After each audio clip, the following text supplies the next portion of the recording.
C'est d'abord une fierté. Une fierté de servir mon pays à ce niveau de responsabilité. Et cette fierté, je la dois au président de la République Macky Sall, qui m'a fait confiance, qui avait fait confiance à un aîné, Thierno Birahim Fall, qui a su quand même engager des chantiers.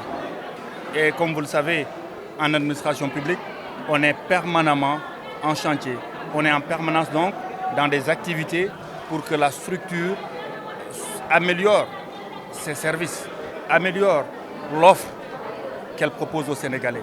Et donc moi je reste dans cette dynamique et Inch'Allah Rabbi, on fera le nécessaire pour mériter cette confiance du président de la République Macky Sall. Donc c'est une fierté parce qu'aussi l'État du Sénégal a engagé une nouvelle dynamique par rapport aux médias publics. La RTS est en évolution, le soleil est en train de changer. L'agence de presse sénégalaise est devenue une société nationale. Comme il l'a dit, j'arrive en trouvant au niveau du parc automobile 4 véhicules tout neufs. Ça, c'est des efforts de l'État. Et ça aussi, il faut le féliciter, lui, Thierno Birahim, parce que quand même, il a su porter ce chantier du président de la République pour que l'agence de presse sénégalaise devienne une société nationale. Et puisqu'on est une société nationale, on va travailler comme doit le faire une société nationale. Alors, quels seront vos engagements?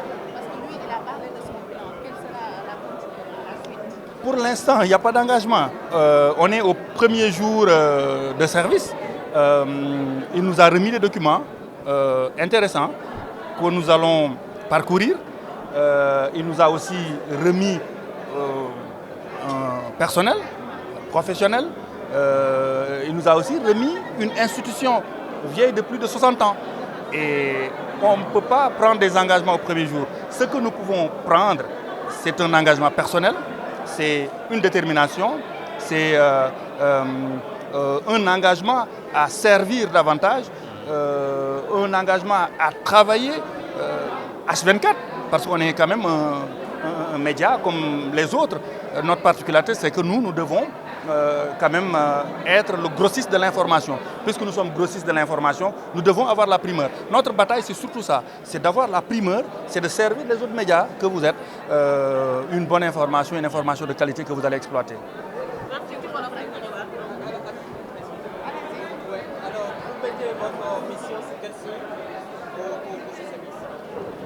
De l'engagement, je l'ai dit, personnel d'abord, parce que dans une semaine, certainement, je vous dirai quelles sont les orientations claires, parce qu'il faut d'abord parcourir toute cette documentation-là qu'on a mis entre nos mains. Il faut d'abord s'en ouvrir aux autorités. On est sous la tutelle du ministre de la Communication et éventuellement le Premier ministre et éventuellement le chef d'État. Et là, on aura notre feuille de route. Mais pour l'instant, ce que nous avons de personnel, c'est notre énergie. Nous sommes encore jeunes. Il n'y a pas de jour férié pour nous. Il n'y a pas de week-end. Nous allons travailler d'arrache-pied. Et nous allons aussi engager les autres agents qui sont derrière nous, les directeurs, les chefs de service, les chefs de département, à faire pareil pour que quand même la paix puisse décoller. Parce que l'État du Sénégal a posé les jalons. C'était de faire de cette structure une société nationale. C'était de permettre à cette structure d'avoir plus de crédit. Et maintenant, le reste, c'est entre nos mains.